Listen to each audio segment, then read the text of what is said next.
So starting the test drive in this Malibu LT, I guess the tachometer meter, the needle was in the way because I did not see the check engine light, or maybe it did just come on when I started to drive it, but that's on now, so we'll see if that affects the test drive at all.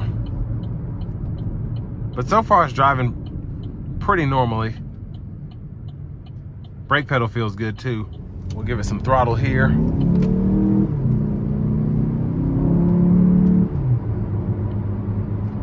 And I don't know if that's normal, but it was pretty loud coming out of that corner, but I love it.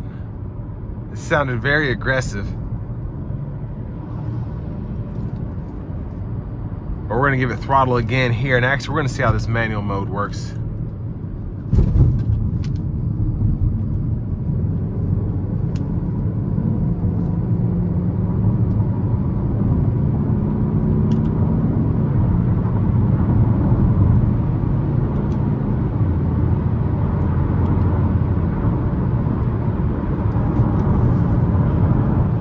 Now the shifts seem pretty strong.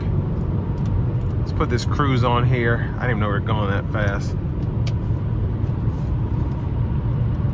But there we are, 6th gear, cruising there. We're in an instant fuel economy right at 33, 34.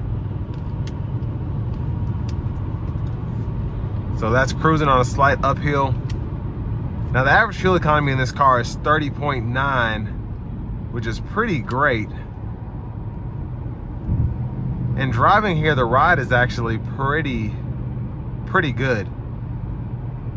Now I had two 2016 Malibus. One was an LT with leather, and then one was a Premier. And both of those are probably two of the best cars that I've owned. Actually, they're the best cars I've owned in terms of ride quality. The ride was just solid. I could feel the road, but it still floated kind of like a Buick. And this drives pretty similarly. Now, having just a tad bit of, I guess, roughness coming through the ride, but that does have to do, I'm sure, with the tire pressure. And I don't know if these tires even match. That has a lot to do with these issues, but my tire pressures are quite a bit off. I'm at 28 in the back left while I'm at 34 in the front left.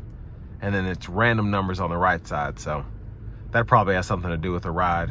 Now, like the Malibus, especially this one having 123,000 miles, you can kind of see it's held up for the most part. I feel like the engine and transmission are still in pretty good shape. Again, I don't know what the check engine light is for, but I'm assuming it's nothing too crazy because it's driving just fine. That could have been maybe the gas cap was loose or whatever, but still driving, again, pretty normally.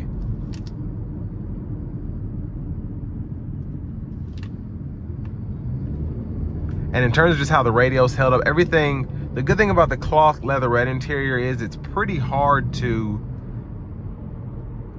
I guess, mess up unless you cut it with something, as opposed to sitting on leather for a long time, the leather starts to crack, things of that nature. But here, again, with 124,000 miles, still looks like new, except for that one little tear in the stitching. But I'm starting to hear it now. It's that low idle that sounds rough. So I'm wondering if something's loose down in there, because that sound is not supposed to be there. Again, I liked it, but it sounds like something just loose down in there. Something came undone. Because again, the power's still there. And for what this car will probably cost, a great option. And the only issue that the Malibus really had, the 2016 I had, was just a few suspension parts. It wasn't like a whole shock or something, but just like certain things had to be replaced.